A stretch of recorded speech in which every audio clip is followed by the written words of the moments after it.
Welcome to the deep dive. Today we're really getting into the heart of a true RC icon, the Tamiya Frog. We've got a pile of sources here, research, comparisons, owner insights, all focusing on one, let's say, critical part.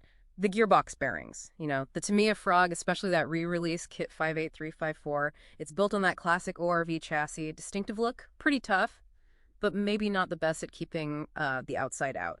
And that really matters for the gearbox, right? That's where the power happens. Smooth bearings are key. Absolutely. And the Frog's gearbox, while it's robust, it lives right in the messy stuff, dirt, dust, a bit of water.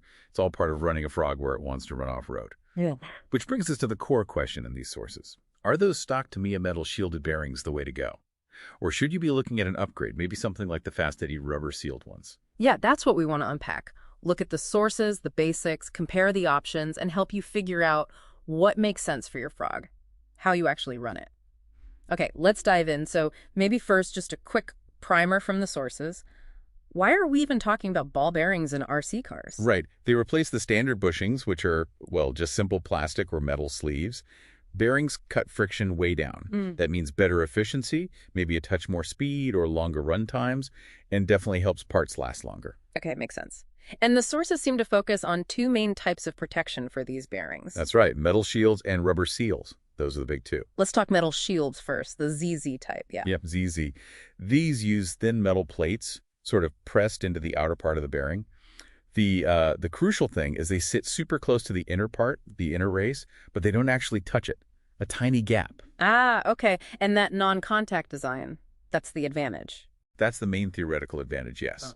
Lower friction, but only when everything's perfectly clean. Sources also mention you can often carefully remove these shields. Helps if you're, meticulous about cleaning and relubing them yourself. But for the Frog running outside, that gap sounds like a problem. It is. That's the key disadvantage, especially off-road. That tiny gap is basically an open invitation for fine dust, grit, water. They just don't offer much protection against that stuff. Usually made of carbon, chrome, steel, sometimes stainless. Got it. So shielded is more like deflection. What about the sealed ones, the rubber type, 2RS? Right, 2RS.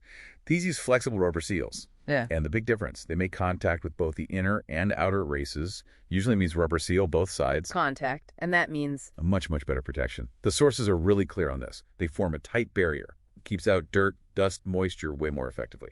Ideal for harsh conditions, like where you'd run a Frog. They come pre-greased, often seen as sealed for life, although, in RC, nothing's truly infinite. But they need way less internal maintenance. The fit and forget sort of appeal for bashers, right? Yeah. Is there a trade-off? More friction, maybe? There is. That contact does generate a bit more friction than a clean metal shield. Sources say they might feel kind of a bit stiffer initially, may need a very short break-in, usually chrome steel construction. Okay, so shielded versus sealed. One's about lowest possible friction if clean. The other's about keeping the gunk out, even if it adds a tiny bit of drag. Now let's bring this specifically to the Frog. Our sources look at the stock Tamiya bearings and the Fast Eddy alternative. The Frog re-release box says full ball bearings. Sources mostly assume these are Tamiya's standard metal shielded, the ZZ type. Yeah, that's the general assumption. So standard metal bearings, pre-greased. Tamiya putting bearings in is a big upgrade from the original bushings, no doubt. A good balance for a kit, maybe, but maybe not optimized for a hardcore off-road where the Frog often ends up. Right, and the Challenger brand mentioned. Fast Eddy bearings, specifically their kit TFE831, which is listed for the Frog. What do we know about that kit from the sources? It's the rubber-sealed 2RS offering, chrome steel. The kit typically gives you 12 of the 5x11 by 4mm bearings. Enough for the whole car gearbox, axles, everything. Pre-greased for off-road use. And what's the word on Fast Eddy in the RC community, according to these sources? Generally, pretty well regarded. People see them as providing consistent quality, good reliability, and decent value, especially the rubber-sealed kits for off-road trucks and buggies. The fact they make a specific Frog kit, well, that suggests there's a real demand for a better sealed option than maybe what comes standard. Addresses a known weakness, you could say. Okay, let's put them head-to-head now, specifically for the Frog's gearbox, based on what our sources found. Key factors. Protection against contaminants. That has to be number one for the Frog. Like we said, that ORV gearbox. It's not airtight. Dirt and moisture will get in there when you're running it properly. So how do the bearings compare on that front? The metal-shielded Tamiya ones. Yeah. Minimal protection. That gap lets fine stuff right into the bearing itself. Here's a really interesting point from the sources. In really gritty conditions, a well-greased bushing might actually outperform a metal bearing that's gotten contaminated. Wow, okay. It really highlights that if the housing isn't sealed, the bearing itself needs to be. So the rubber-sealed Fast Eddy ones? Significantly better. Full stop. The contact seals just create a much more effective barrier. Sources argue this is absolutely critical for longevity in the frog. It stops that abrasive grit getting into the bearing's working parts, preventing wear and failure. Okay, protection. Clear win for rubber seals in the frog's case. What about friction and speed? People upgrade for performance too. Well, theoretically, yes.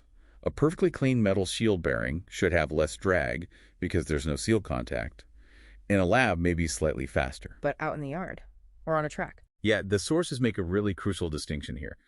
The Schrag isn't exactly a Formula One car needing every last fraction of a percent of efficiency. That tiny friction advantage of a clean metal bearing, it disappears instantly, maybe even reverses once dirt gets in.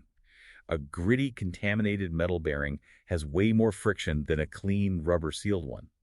So, over time, in actual frog use, the rubber-sealed bearings probably give you lower average friction and more consistent performance because they stay cleaner inside. Oh, okay. The big performance jump is going from bushings to any bearing.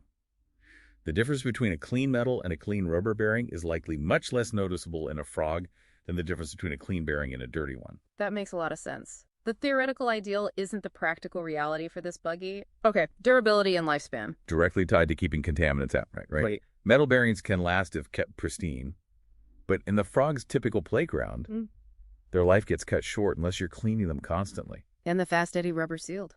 They just last longer in dirty, wet conditions because they protect their own internals better. Prevents that abrasive wear, prevents rust, longer operational life.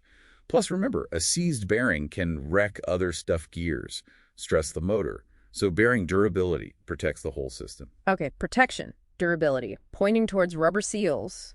Maintenance? Some people like tinkering, some just want to drive. Metal shields can be removed for cleaning. That's a plus if you're prepared to do it regularly, after every potentially dirty run. But if you'd rather spend that time running the car, then rubber sealed is usually seen as lower maintenance. The point isn't that they can't be cleaned, but that you don't need to nearly as often because the seals work so well. Fits the bill for people who want more driving time, less bench time. makes sense. It caters to different approaches. Lastly, cost and value. Stock Tamiya bearings. Well, they're in the kit, so no extra initial cost there. But buying individual Tamiya replacements later can be a bit pricey sometimes. Yeah, and the Fast Eddy kit cost. The TFE 831 kit, the full frog set, sources put around, say, 15 to 20 US typically. So how does that translate to value? The sources generally suggest that even though it's an extra cost up front, if your kit had metal bearings, the longer life and the reduced risk of collateral damage from failure, it likely makes the rubber sealed option more cost-effective over the long haul for a frog that sees off-road use. It's about total cost of ownership, maybe, not just the sticker price. Yeah, it really sounds like for how most people actually use and enjoy a Tamiya frog, the rubber sealed bearings just tick more of the important boxes. Based on this synthesis of the sources, yeah, there's a pretty clear lean for most frog owners. For general running, especially if you're hitting dirt, grass, maybe the odd puddle, the Fast Eddy rubber sealed frog bearings, that TFE 831 kit, looks like the superior choice over the stock Tamiya metal shielded ones. And the core reason again. Better protection from dirt and water in that vulnerable gearbox and axle area. That leads directly to more consistent running, better durability, longer life in the frog's real world. Better value over time, too, and less need for constant fiddly cleaning. So are the Tamiya metal bearings ever the right call for a frog? Only in really specific niche cases, according to the sources. Like if you literally only run on super clean indoor carpet, or if you're someone who genuinely enjoys and will commit to pulling apart the gearbox and cleaning bearings after every single run that might have involved dust or dampness, or maybe if you're chasing that absolute theoretical minimum friction for some reason, though we've kind of seen why that's maybe less relevant for a frog. Yeah. Oh, and one other point the sources raise about that full ball bearings claim. Sometimes that might mean the gearbox is fully kitted out, but the exposed wheel axles might still have bushings in some releases. If you find bushings at your wheels, upgrading those to any ball bearing is a huge improvement. Huge. Yeah. And for those super exposed axle spots, rubber sealed is definitely the way to go for protection. If your kit has metal in the box but plastic at the wheels, going full rubber sealed everywhere is probably the most bulletproof setup for off-road bashing. Okay, so choosing the bearings is step one. But the sources also had some good practical tips for installation and keeping the whole gearbox happy, right? Especially important for the ORV design. Yeah, definitely. Getting the installation right matters. Always press on the correct race, outer race when going into a housing, inner race when going onto a shaft. Pushing on the wrong part can damage even a new bearing. And make sure everything's clean in the bearing seat and the plastic, the shaft itself. No grit trapped in there. And greasing the gears inside the gearbox. Yep. Sources usually recommend Tamiya ceramic grease, the white stuff, for most of the gears in the Frog, since it's mostly plastic on plastic or plastic on metal. Tamiya moly grease, the black stuff, is often suggested just for the metal motor pinion against the spur gear if you want to get specific. How do the bearing seals interact with that gear grease? Well, the seals keep the bearing's own grease in, but they also help stop the gear grease, which will get dirty from working its way into the bearing. So they provide a barrier, both ways. Don't go crazy with the gear grease, though. Just enough to coat the teeth. Too much just gets flung off. And since the ORV gearbox isn't perfectly sealed, sources suggest a few tricks. Oh, yeah. A thin smear of RTV silicone, or even just some thick grease like plumber's grease on the mating surfaces of the two gearbox halves can help seal it up better. Also checking where the axles exit, maybe a dab of grease there too can help block dust. Smart. Little things that add up. What about the motor pinion? That came up strongly. Critically important, yeah. Sources are unanimous. Yeah. Use a steel pinion gear. The stock brass or aluminum ones wear down really fast, especially with hotter motors. And as they wear, they shed metal particles. That metallic grit then mixes with the grease inside the gearbox and basically turns into grinding paste. Tears up plastic gears, ruins bearings. Doesn't matter if they're shielded or sealed. Ah, so a steel pinion prevents contaminating the gearbox from the inside out. Exactly. It's a huge factor in gearbox longevity. And finally, even with good rubber seals, the sources advise just checking things periodically, especially after a really rough, muddy, or sandy run. Pop the gearbox open once in a while, feel the bearings, spin them, check for roughness, notchiness, excessive play. Rubber seals mean less frequent maintenance, not zero maintenance. Just being proactive helps catch issues early. Okay, so we've covered a lot, from the basics of bearing types to the specific needs of the Tamiya Frog, comparing the options, and even getting into installation and care.